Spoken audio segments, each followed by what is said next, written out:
Jai Hind children. Today we will do new lesson Footprints Without Feet from the book Footprints Without Feet.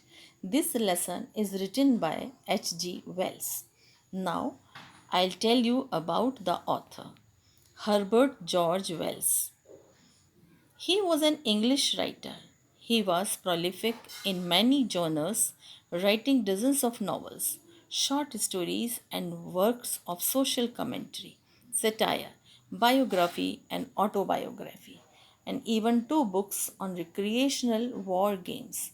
He is now best remembered for his science fiction novels and is often called the father of science fiction along with Jules Verne and Hugo Gernsback. Before we proceed, answer some questions.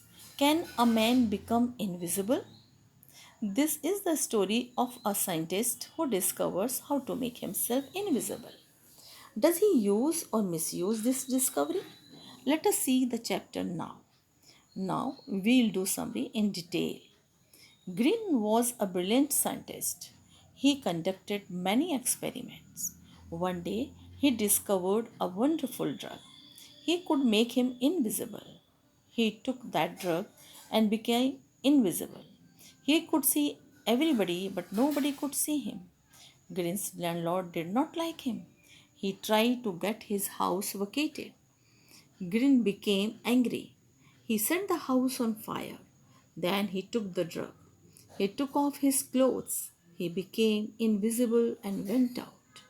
It was winter. It was not easy to walk without clothes. Green had no money. So he went into a big London store. He stole clothes from there. When he walked with those clothes, it seemed as if a headless man was walking. He took meat, coffee, sweets, and wine from the kitchen of the store. Then he slept on a pile of quilts there. The next morning, he did not wake up in time. The shop assistants arrived and saw him. Grin ran out of fear. The assistants ran after him. Grin took off his clothes one by one. He became invisible again. But now he was shivering with cold. He entered the shop of a theatrical company. He wore bandages around his forehead. He also wore dark glasses, a false nose, and whiskers. Grin robbed some money of the shopkeeper. Then he took a train and reached Iping village. At Iping, Grin booked two rooms at an inn. He paid the rent in advance. The name of the landlady was Mrs. Hall. She tolerated the strange behavior of Grin. Soon, Grin spent the stolen money. He told the landlady that he had no cash. He said that he was expecting the check. The next day, he stole money from the house of the clergyman. The clergyman and his wife were surprised. They had not seen anybody coming. The room was empty. Even then, the money was stolen. After some time, the landlord and his wife found that Grin's room was open.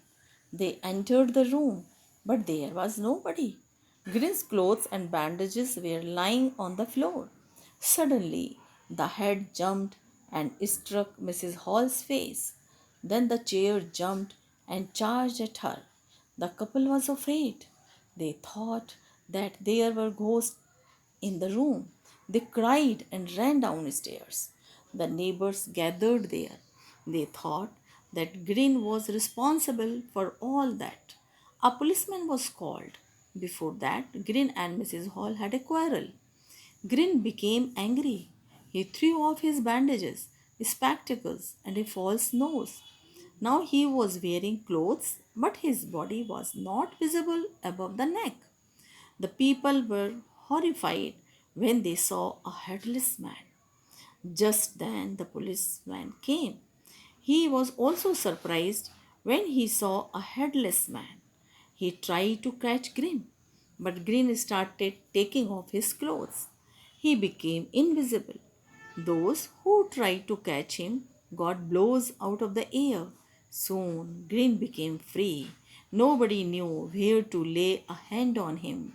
Green came out of the inn and started walking on the road.